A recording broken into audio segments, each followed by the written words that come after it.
여러분도 간혹 이런 질문을 해보신 적이 있을 겁니다. 왜 이 땅에서는 악인들이 잘 되고 악인들이 오히려 떵떵거리며 살까? 바로 이들은 이웃이나 사회에 해만 끼치는 사람들인데 그들은 오히려 재물은 물론이고 권력이나 장수까지 누리고 있으니 이게 도대체 어떻게 된 것인가? 하나님이 살아계시다면 어떻게 이런 악인들이 잘 되도록 내버려 두시는가? 이런 질문들이죠. 근데 보통 사람들이라면 그냥 그런 의문으로 끝나겠지만은 나는 어렵게 살려고 노력하는데 이렇게 어렵게 살려고 노력하는데도 나는 고난받고 어렵게 사는데 그런데 저렇게 하나님을 믿지도 않고 그리고 악한 일을 하는 사람인데도 하는 일마다 잘 되고 장수하고 이렇게 되니까 왜 이런 일이 벌어지는가?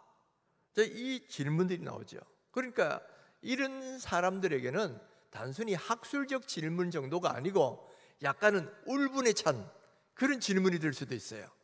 나는 하나님을 잘 믿는데도 이렇게 고난당하는데 왜 저 사람은 저렇게 악한 일만 하는데도 이 하는 일마다 잘 되냐 이 말이야. 억울하지 억울하죠. 여러분, 이런 질문을 하는 사람은 현대만 있는 것이 아니고요, 옛날에도 있었다라는 거예요. 그리고 하나님을 잘 안 믿는 사람만 이런 질문하는 게 아니고 하나님을 잘 믿는다는 사람 가운데도 이런 질문을 하는 사람들이 있었어요. 바로 그들 가운데 한 사람이 누구냐면 오늘 시편 73편의 저자인 아삽이라는 사람입니다. 아삽은 원래 레위 지파 게르솜의 자손으로서 성가대 지휘를 담당하는 그런 사람이었어요. 이 아삽은 원래 다윗이 오벳 에돔에 있는 하나님의 법궤를 예루살렘으로 옮겨오려고 할 때 이 에만과 그리고 헤만과 에단과 더불어 이 아삽을 그 찬양하고 악기 올리는 그런 사람으로 세웠어요. 그리고 그 뒤에 성소에 이렇게 안치되었을 때 그때부터 하나님을 찬양하는 찬양대를 레위인들로 하여금 고정적으로 하게 만들었는데 그 레위인 성가대를 지도하도록 한 지도자로 세운 사람이 바로 이 아삽입니다. 뿐만 아니라 이 아삽은 성령의 영감을 받아서 시편 150편 가운데 무려 12편이나 되는 시를 지었다 이 말이에요. 그러니까 이것을 근거로 해서 역대하 29장 30절에서는 이 아삽을 뭐라고 불렀느냐면 선견자다. 선견자라는 건 선지자와 비슷한 그런 존재들이에요. 선견자다라는 그런 칭호로도 불리게 되었습니다. 그는 오늘날로 말하자면 바로 찬양대 지휘자 겸 음악 담당 목회자, 그렇게도 볼 수 있겠죠. 바로 영감을 받아서 하나님의 말씀을 지은 사람이니까 그렇게도 볼 수 있는 그런 사람이었다라는 거예요. 그런 이런 믿음의 사람 아삽에게도 어문이 생기는 거예요. 그래서 이런 고백으로 73편을 시작합니다. 다시 한번 1절에서 3절 말씀 읽습니다. 하나님이 참으로 이스라엘 중 마음이 청결한 자에게 선을 행하시나 나는 거의 넘어질 뻔하였고 나의 걸음이 미끄러질 뻔하였으니 이는 내가 악인의 형통함을 보고 오만한 자를 질투하였음이로다. 지금 아삽은 이해할 수 없는 현실을 보면서 거의 실족할 뻔했다는 거예요. 미끄러질 뻔했다는 거예요. 그 이유가 뭐냐면은 하나님은 분명히 선하신 분인데 선을 행하시는 분인데 어떻게 악인이 형통할 수 있느냐라는 거예요. 하나님이 선하시다면 어떻게 악인이 형통할 수 있는지 이것이 이해도 안 될 뿐만 아니라 그런 사실이 속이 상하고 질투가 막 난다는 거예요. 그러면서 그다음부터는 이 불합리한 사실들을 좀 더 구체적으로 하나님께 따지고 듭니다. 그래서 4절 5절 보시면 그들은 죽을 때에도 고통이 없고 그 힘이 강건하며 사람들이 당하는 고난이 그들에게는 없고 사람들이 당하는 재앙도 그들에게는 없나니. 악한 사람들에게는 하나님이 막 벌을 내리셨으면 좋겠는데 또 죽을 때는 뭐 암이나 불치병으로 고통당하며 죽으면 참 좋겠는데, 아니면 하나님이 그냥 날벼락을 내리셔서 그래서 벼락을 맞아서 죽으면 참 좋겠는데, 오히려 그들은 죽을 때도 고통도 없이 또 힘도 강건하게 고난도 없고 재난도 없이 그렇게 살다가 그렇게 잘 죽더라는 거예요. 뿐만 아니라 이들은 교만하고 오만방자까지 한다는 겁니다. 6절에서 9절 말씀 보시면, 그러므로 교만이 그들의 먹거리요 강포가 그들의 옷이며 살찜으로 그들의 눈이 솟아나며 그들의 소득은 마음의 소음보다 많으며 그들은 능욕하며 악하게 말하며 높은 데서 거만하게 말하며 그들의 입은 하늘에 두고 그들의 혀는 땅에 두루 다니도다. 자기 자신의 권력과 재물을 믿고 막 교만한 말을 하고 다닐 때 하나님이 막 그냥 벌을 내리셔가지고 그들의 교만을 탁 꺾으시면 참 좋겠는데, 그렇지 않는단 말이에요. 여전히 그들이 교만한 말을 하고 다녀도 그대로 내버려 두고 계신다는 거예요. 아삽은 이런 현실을 보면서 마음이 몹시 불편해지는 거예요. 그뿐만 아니라 자괴감이 들기 시작합니다. 나는 이때까지 이렇게 올바로 살려고 했는데, 나는 이때까지 하나님의 뜻대로 살려고 노력했는데, 그런 나는 고난을 당하고 저런 악한 자는 오히려 잘되고 평안하니, 내가 그동안 하나님 뜻대로 살려고 했던 모든 노력들이 이게 무슨 소용이 있냐 이 말이에요. 다 허사다, 허사다. 그래서 13절 14절 이렇게 말합니다. 내가 내 마음을 깨끗하게 하며 내 손을 씻어 무죄하다 한 것이 실로 헛되도다. 나는 종일 재난을 당하며 아침마다 징벌을 받았도다. 지금 이 아삽이 얼마나 실망이 컸던지 우리말 성경에는 이 실로 헛되도다가 문장의 끝에 가 있는데, 원래 원문에는, 히브리어 성경 원문에는 실로 헛되도다. 내가 그동안 올바로 내 마음을 깨끗하게 했던 모든 사실이 다 무지하다, 헛되도다 이 말이에요. 헛되도다. 정말 그동안 열심히 하나님 뜻대로 살려고 노력하고 애를 쓰고 했던 그 모든 것이 다 허사인 것처럼 느껴진다 이 말이에요. 왜냐? 이렇게 자기 올바로 살려고 하는 자기는 고난당하고 아침마다 마치 하나님께 징벌받는 것처럼 그런 느끼는 그런 일들이 일어나는데, 어떻게 저 악인들은 저렇게 잘되고 형통하냐 이 말이에요. 이 문제에 답을 찾으려고 했지만 답을 찾을 수가 없는 거예요. 그리고 뿐만 아니라 생각하면 생각할수록 마음에 고통만 나더라는 거예요. 그래서 16절에 이렇게 고백을 합니다. 내가 어쩌면 이를 알까여 생각한즉 그것이 내게 심한 고통이 되었도다. 심한 고통이 되었다는 거예요. 여러분, 우리도 이런 경험을 할 때가 있잖아요. 내 머리로는 도저히 이해가 안 되는 일들이 나를 둘러싸고 막 벌어지고 있을 때 큰 고통이 돼요. 나는 이렇게 선하게 살려고 하는데도 나에게는 자꾸 고난만 오고, 근데 저 사람은 악한 일만 하는데도 하는 일마다 잘 되고 몸도 건강하고, 이러니 이 자괴감이 들 수밖에 없잖아요. 내가 그동안 하나님 뜻대로 살려고 한 이 모든 게 다 허사가 아닌가. 사람은 절대적 빈곤 외에도 상대적 빈곤이라는 게 있습니다. 다른 사람이 잘 되는 거 보면 그게 비교가 돼가지고 내 자신은 저 초라해 보이는 거 있죠. 이게 바로 상대적 빈곤이라는 거예요. 이 나의 가난과 고통만 해도 힘든 일인데, 저렇게 악한 사람이 내보다 더 잘 돼가지고 막 그렇게 되는 걸 보니까 그게 비교가 돼서 내 마음이 더욱더 고통스럽다는 거예요. 그래서 2절에 보면 지금 이 아삽이 하나님을 잘 믿는다고 하는 자신도 미끄러질 뻔했다 이렇게 고백하는 거예요. 이해가 안 되니까 자기도 하나님을 잘 믿는다는 사실, 내 자신도 실족하고 넘어질 뻔했다라는 거예요.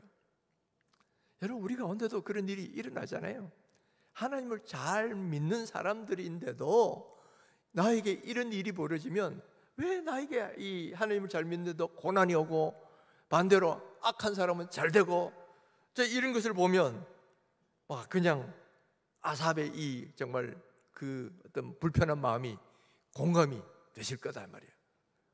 내가 이때간 올바로 살려고 한 모든 게 다 허사가 아닌가, 이 생각하니까 마음이 고통만 온다는 거죠.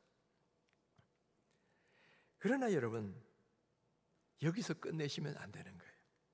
반드시 이 문제에 대한 답을 찾으셔야 돼요. 그러면서 아삽도 이렇게 자기 고통스러운 걸 고백을 하다가 17절에 가면 위대한 반전이 나타납니다. 자, 아삽은 드디어 성소에 들어가면서 그 질문에 대한 답을 발견하게 되는 겁니다. 17절 보십시다. 하나님의 성소에 들어갈 때야 그들의 종말을 내가 깨달았나이다.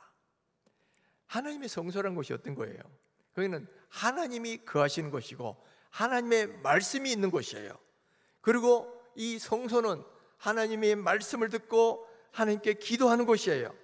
그러므로 거기는 하나님의 성령이 거하시고 하나님을 예배하는 자들에게 하나님의 말씀을 깨우쳐주는 그런 곳이 바로 성소라는 거죠.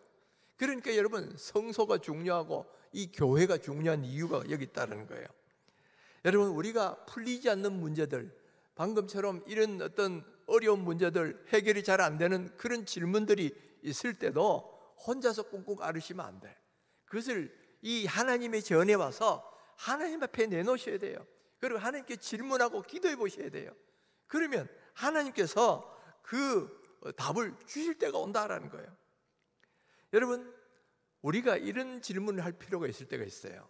뭐 방금 이 아삽이 한 질문처럼 왜 어려운 사람은 도리어 고난이 오고 또 이렇게 악인들이 형통합니까? 이런 질문도 할 수 있지만은 그거 말고도 또 다른 우리가 물을 수 있는 질문들이 많이 있어요. 이제 막 예수님을 믿기 시작한 사람들이라면 이런 질문도 할 수 있을 거예요. 하나님 정말 살아계십니까? 예수님이 정말 우리를 위하여 십자가에 달아오신 구세주이십니까? 그리고 이 복음의 진리는 내 인생을 거기다 걸만한 정말 생명의 진리입니까? 하나님은 지금도 나를 사랑하고 계십니까? 여러분, 이런 질문들은 특별히 아직 답을 못 찾으신 분이 계시다면 물어보셔야 돼요. 왜 물어봐야 되냐면 성경에 하나님이 분명히 이렇게 말씀하신 게 나를 간절히 찾는 자가 만날 것이다, 그렇게 말씀하고 있어요. 여러분, 찾는 자가 만나는 거예요. 문을 두드리는 사람에게 열리는 것이고 찾는 자에게 만남만 되는 거예요. 하나님도 그렇습니다. 그러니까 여러분, 정말 내가 교회에 그냥 생각 없이 왔다 갔다 하지 말고 내가 정말 믿음을 빨리 얻기를 원한다면 그런 질문 한번 해보실 필요가 있어요. 하나님 정말 살아계십니까? 예수님은 정말 우리의 구세주이십니까? 이 복음은 내 인생을 거기다가 맡길 만한 그런 삶의 진리입니까? 하나님은 나를 진정으로 사랑하고 계십니까? 여러분, 이건 믿음의 본질적인 질문이란 말이에요. 그런 질문에 대해서 답이 아직 발견치 못한 분이 있다면 여러분 물으셔야 돼요. 그리고 묻고 기도하고 찾고 그러다 보면 어느 순간에 하나님이 그것을 깨닫게 해주시는 순간이 있단 말이에요. 그것이 말씀을 통해서 깨달을 수도 있고요, 기도하는 가운데 깨달을 수도 있고요, 어떤 삶 속의 체험을 통해서도 하나님이 살아계실 것을 딱 깨달아지는 어떤 순간이 온다라는 거예요. 그런데 그렇게 되려면 묻고 찾고 두드리셔야 돼요. 그런 노력이 없으면 그게 안 된다는 거예요. 아삽도 바로 이 본질적인 질문들, 어떻게 하나님 믿는 사람은 오히려 고난당하고 또 이렇게 악인들이 형통합니까? 하고 이 질문을 가지고 하나님께 막 물어봤더니만, 물론 그 생각할 때는 고통이 있었지만 결국은 답을 하나님 주시더라는 거예요. 그럼 아삽은 이 문제에 대해 어떻게 답을 얻었느냐? 18절 19절입니다. 주께서 참으로 그들을 미끄러운 것에 두시며 파멸에 던지시나니 그들이 어찌하여 그리 갑자기 황폐되었는가? 놀랄 정도로 그들은 전멸하였나이다. 바로 아삽이 발견한 답은 악인들은 결국에는 패망하게 돼 있다는 거예요. 2절에서 아삽은 자기가 악인들이 잘 되는 거 보고 자기 거의 미끄러질 뻔했다 이렇게 고백했는데, 실제로 미끄러질 사람은 내가 아니고 저 악인들이라는 거예요. 악인들의 형통은 언제나 반석 위에 세운 것처럼 튼튼한 게 아니고 마치 기울어진 대리석, 그리고 거기다 기름칠한 대리석처럼 그 위에 서 있기만 하면 쭈르륵 미끄러져요. 쭈르륵 미끄러져서 어디로 가느냐? 파멸, 패망이라는 곳으로 미끄러져 가게 돼 있다라는 거예요. 그러니까 여러분, 이 땅에서 큰 소리 치며 잘 먹고 잘 사는 것처럼 보이는 악인들은 결국은 하나님 앞에 심판대 앞에서 심판받을 날이 온다라는 거예요. 그래서 20절에 이렇게 말씀합니다. 주여, 사람이 깬 후에는 꿈을 무시함 같이 주께서 깨신 후에는 그들의 형상을 멸시하시리이다. 사람이 꿈을 꿀 때는 마치 그 현실처럼 느낍니다. 그러다가 깨보면 이게 꿈이었구나. 그러면서 그 꿈이란 건 다 없어지는 거죠. 그것과 마찬가지로 주께서 깨셔서 주께서 심판하시는 날에는 그 형통한 것처럼 보이는 그 모든 것도 다 꿈처럼 사라져버리고 파면될 뿐이라는 거예요. 그러니까 여러분, 악인의 형통을 부러워할 이유가 없다라는 거예요. 이것을 시편 37편에서는 이렇게 말합니다. 악을 행하는 자들 때문에 불평하지 말며 불의를 행하는 자들을 시기하지 말지어다. 그들은 풀과 같이 속히 배임을 당할 것이며 푸른 채소같이 쇠잔할 것이미로다. 우리가 악인이 잘 되는 거, 그걸 부러워할 필요가 없는 이유가 악인의 형통은 영원한 것이 아니라는 거예요. 그들은 풀과 같이 속히 배임을 당하고 푸른 채소같이 쇠잔해진다는 거예요. 왜 우리말 가운데 권불 10년이다 그런 말 있잖아요. 어떤 권세도 10년을 넘지 못한다라는 말입니다. 실제로 한때 권력을 잡았던 자들도 시간이 지나면서 권력을 잃고 오히려 감옥에 가는 그런 비참한 신세로 전락하는 경우를 우리가 이미 많이 보았잖아요. 여러분, 권력도 그럴 뿐만 아니라 부도 마찬가지입니다. 부와 재물도 영원하지를 않아요. LG경제연구원이 발표한 바에 따르면 1990년에 포천 500대 기업 가운데 2010년까지 500대 기업으로 남아있는 비율이 얼마냐? 불과 24%라는 거예요. 그러니까 세계 100대 기업 가운데 500대 기업 중에서 20년 뒤에까지도 여전히 500대 기업에 남아있는 경우는 24%밖에 안 된다는 거예요. 76%가 다 사라진 거죠. 이건 우리나라도 마찬가지입니다. 우리나라도 보면 1990년대 국내 100대 기업 가운데 20년 뒤인 2010년까지 이 100대 기업에 살아남은 기업은 30%가 안 된다는 거예요. 다 그만 사라져버린 겁니다. 한때 부하게 떵떵거렸던 사람들 다 지금은 어떻게 돼? 부가 영원하지 않죠. 여러분, 악인이 설령 한때는 떵떵거리고 잘 사는 것처럼 보여도 그러나 그것은 영원한 게 아니에요.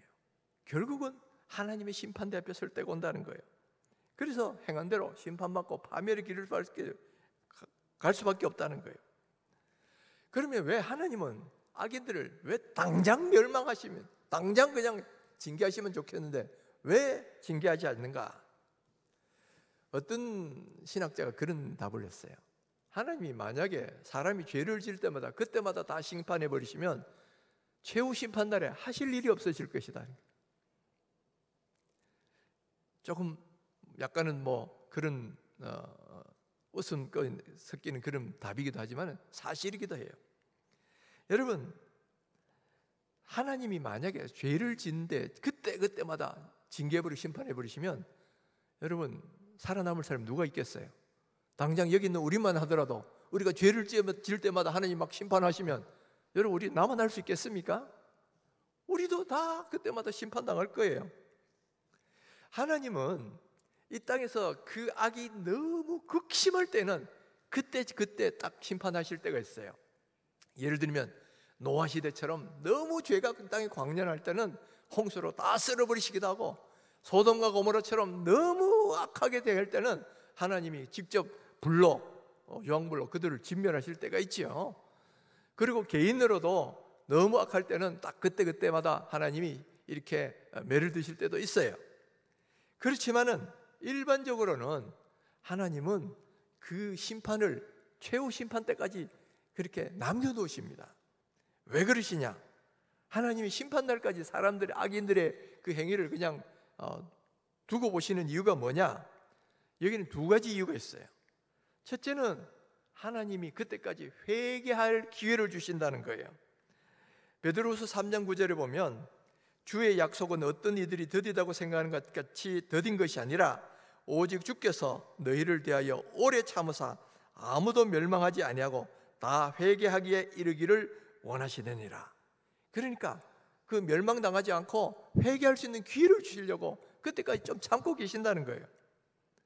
두 번째 이유는 뭐냐면은 악인을 심판하다 보면 의인까지 함께 피해를 당하는 경우가 있다는 겁니다.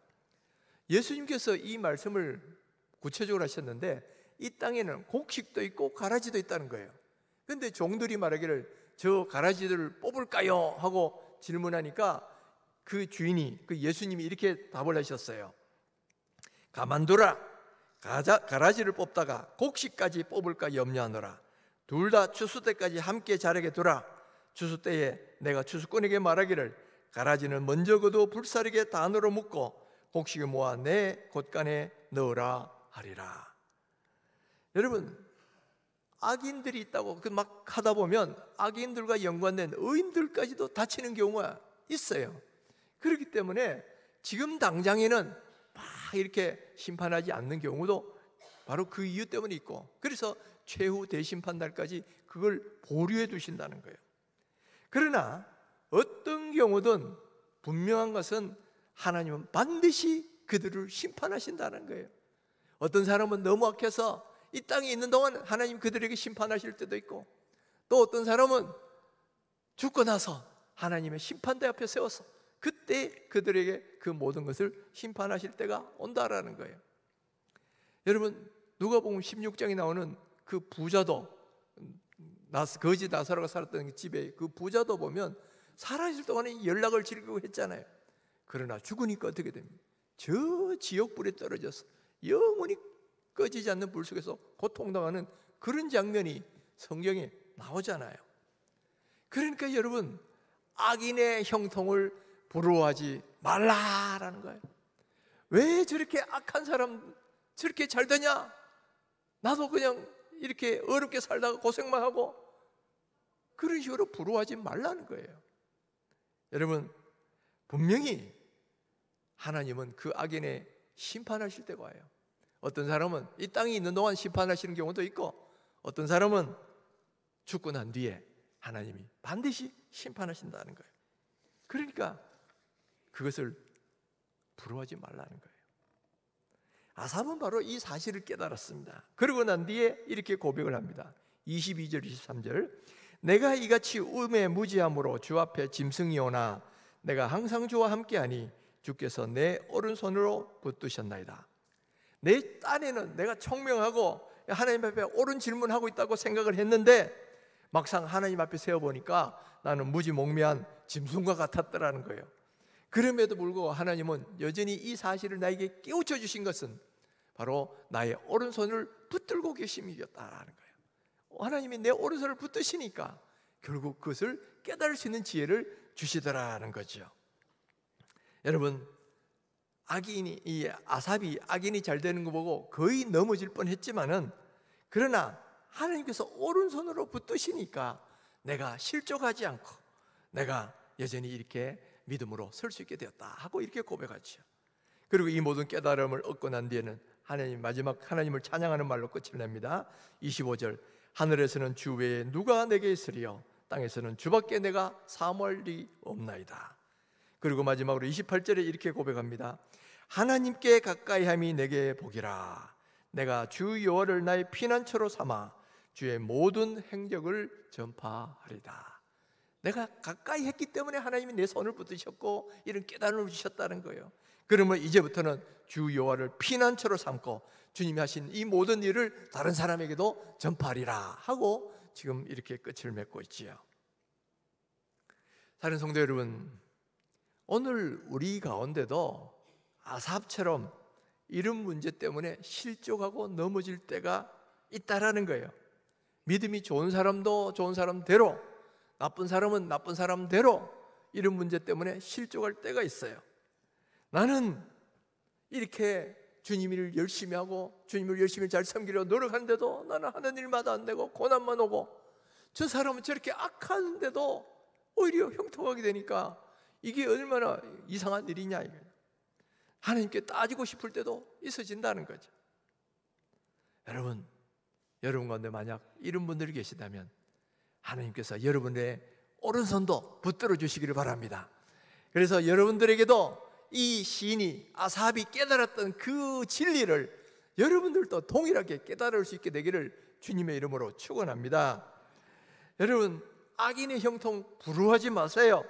그들은 잠시는 잘 되는 것 같고 형통은 같지만은 결국은 패망할 수밖에 없어요. 어떤 사람은 이 땅에 있는 동안에도 벌써 패망하고, 어떤 사람은 설령 이 땅에 있는 동안은 잘 산다고 해도 죽고 난 뒤에 반드시 하나님의 심판이 있을 것이라는 거예요. 그들은 마치 뭐 같으냐면 잔칫날을 위하여 살찌우고 있는 돼지와 같다 이 말이에요. 그러니까 그걸 보고 돼지 살찐다고 우리가 이유가 하나도 없다는 거예요.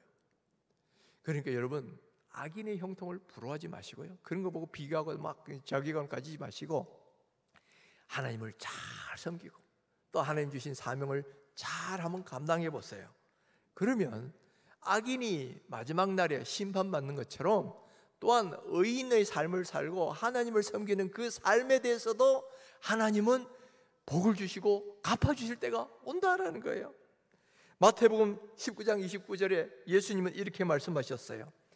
또 내 이름을 위하여 집이나 형제나 자매나 부모나 자식이나 전토를 벌인 자마다 여러 배를 받고 또 영생을 상속하리라.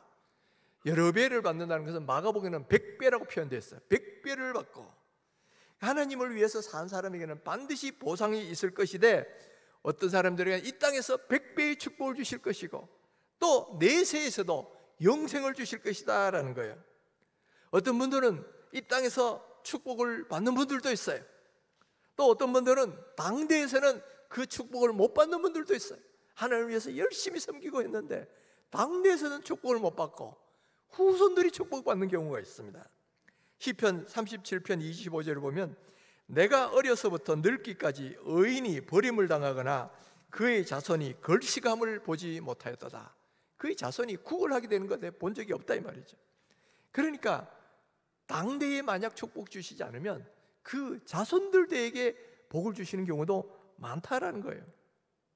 저는 의인들의 후손, 하나님을 잘 믿는 그런 가정의 후손들이 복을 받는 경우를 참 많이 보았습니다.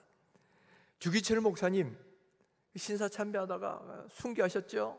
그리고 그 가족들은 사택에 쫓겨나가지고 먹을 것 없이 방황하는 그런 힘든 시간도 많이 보냈어요. 그러나 나중에 보니까 어떻게 되냐, 그 후손들이 다 잘 되더라는 거예요. 그 후손 가운데 한 분이 지금 저 주안장로교회 주승정 목사님이신데 신학교 교수님 하시다가 이제는 큰 교회 목회를 하고 계시죠. 한국 교회를 이끄는 지도자들이 되고 있다는 거예요. 여러분, 이런 거는 우리 집안 어른들도 마찬가지예요. 일주 전에 저희 오천 당숙 되시는 오상진 목사님이 하나님의 부르심을 받았어요. 근데 이분은 정말 우리 집안에서도 존경받는 분이시고 우리 교계에서도 참 존경받는 분이셔요. 참 인격자고 참 얼굴이 참 선하게 생기셨고요. 또 복음을 위해서도 아주 평생을 헌신하신 분이에요. 부산의 달동네에서 교회를 개척해가지고 40년을 목회를 하셨어요. 중간에 큰 교회에서 성빙이 들어왔어요. 오라 그랬는데, 그래서 내가 세운 이 교회를 내가 끝까지 책임져야지 그러면서 그 교회 일생을 다 헌신하셨다 이 말이에요. 그랬을 때 그분 자신의 교회는 뭐 대형 교회가 되거나 그러지는 못했어요. 그런데 하나님께서 뭐라고 축복하시냐면은 내가 내 자손을 축복하리라, 그런 약속의 말씀을 받았다는 거예요. 내 자손을 축복하리라. 그랬더니면 그 어떻게 되냐, 그 두 아들이 지금 한국교회 지도하는 훌륭한 목회자가 되어 있잖아요. 그래서 한 분은 저 우리 교단에서 제일 큰 교회 목회자가 되어 있는 오정현, 그리고 또 한 분은 이번에 9월 달에 총회장, 우리 교단의 총회장이 되는 오정호 목사님. 한국 교회를 이끌어가는 그런 훌륭한 사람이 되어 있잖아요. 그리고 그 아들들, 그러니까 그 오상진 목사님 손자들도 둘 다 목회자가 돼가지고 3대가 지금 목회자로 지금 섬기고 있고, 더구나 3대가 다 개척교회를 하고 있어요. 개척교회를. 여러분, 이런 분 말고도 저는 정말 자녀들이, 부모들의 믿음 때문에 자녀들이 잘 되는 거 참 많이 봅니다.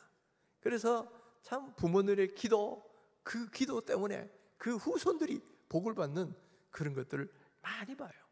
그러니까 당대에는 복을 못 받더라도 그 후손들이 복을 받는 경우도 많더라는 거죠. 그러나 여러분, 이 땅에서의 축복도 중요하지만은 더 중요한 건 뭐냐면 장차 하나님 나라에서 받을 그 축복이라는 거예요. 예수님은 의를 위하여 핍박을 받는 자는 복이 있나니 하늘에서 저희의 상이 큽니다 그랬잖아요. 이 땅에서 복을 받아버리면 하늘에서 받을 상이 점점 줄어들지만은, 그러나 이 땅에서 오히려 탄압받고 고난당할수록 하늘에서 받을 상은 더 커진다라고 말하는 거예요. 우리가 주님을 위해서 열심히 봉사하고 섬기고 했는데 이 땅에서 만약 복을 못 받는다 그러면 하나님이 이자까지 쳐서 하늘나라에서는 더 큰 상으로 갚아주실 것이다. 분명히 하나님께서는 우리들에게 그렇게 약속하고 있더라는 거예요. 그러니까 성도 여러분, 악인의 형통을 부러워하지 마세요. 저 사람은 하나님을 안 믿고 악을 저지르는데도, 저 사람은 교회 일을 안 하고 그냥 놀러만 다니고 있는데도 저렇게 잘 살고 하는 일도 잘 되고 뭐 건강하고, 그런데 나는 하나님 위해서 열심히 산다고 하는데 나에게는 왜 이렇게 어려움만 하고 고난만 있고. 여러분, 이런 것 때문에 실족하지 마시라는 거예요. 왜냐? 그 악인의 형통은 영원한 것도 아니고요, 의인의 고난도 영원한 게 아니에요. 하나님은 내가 이렇게 올바로 살려고 하고 하나님을 섬기려고 하면 그만큼 언젠가는 이 땅에서도 100배의 축복으로 갚아주시고 내세의 영생으로 갚아주시고 내세에 또 이 땅에서 만약 상을 못 받는다면 하늘에서 더 큰 상으로 갚아주신다. 이것이 하나님의 공이고 하나님의 정의시다라는 거예요. 여러분, 우리에게도 이 아삽과 같은 이런 어문이 들고 이런 시험에 들 때가 있어요. 우리도 이것 때문에 넘어질 뻔한 그런 일들도 있을 수 있어요. 나는 하나님 믿는다고 이렇게 열심히 하는데도 일이 안 되고 고난만 당하고, 그런데 저 사람은 믿지도 않고 악한 일만 하는 사람인데도 저렇게 형통하고. 여러분, 이런 어문이 들고 자괴감이 든다면 오늘 이 아삽의 시편을 다시 한번 묵상을 해보십시오. 이 아삽이 깨달은 것처럼 그 악인의 형통은 영원하지 않아요. 반드시 하나님의 심판이 때가 옵니다. 뿐만 아니라 의인의 고난도 영원하지 않아요. 주님을 위해 수고하고 고난당하는 그 모든 고난은 언젠가는 하나님이 다 갚아주실 때가 온다. 다 갚아주실 때가 온다. 여러분, 이 사실을 믿으시고 오늘 내가 이런 시험이 올 때도, 또 내가 지금 주님 일을 한다고 힘들어가 그만두고 싶을 때도 그렇게 하지 마시고 우리에게 맡긴 사명 열심히 감당하시고 하나님을 잘 섬기셔서 하나님을 잘 섬긴 자에게 주시는 이 놀라운 축복을 다 받아 누리시기를 주님의 이름으로 축원합니다. 우리 이 시간에 한번 이 말씀 붙들고 한번 기도하시면 좋겠습니다. 솔직히 지금 내가 이런 시험에 빠져 있는 분들도 계실 수 있어요. 하나님, 저렇게 악인은 형통하고 하나님 믿지 않고 적당히 살아가는 사람은 저렇게 잘 먹고 잘 사는데 하나님 믿고 있다는 나는 왜 이렇게 어려움하고 고난 넘어옵니까? 바로 이런 질문을 하고 이런 원망이 들 때가 있지요. 그럴 때도 여러분, 오늘 아삽이 발견한 진리대로 악인의 형통은 영원하지 않아요. 그걸 부러워하지 마시. 하나님, 내가 하나님 믿는 사람이 주시는 이 놀라운 이 진리를 내가 오늘 믿고 내가 낙심치 않고 끝까지 하나님 믿고 섬기는 그런 사람 되게 하여 주옵소서. 우리 주님 한번 크게 부르고 기도합니다.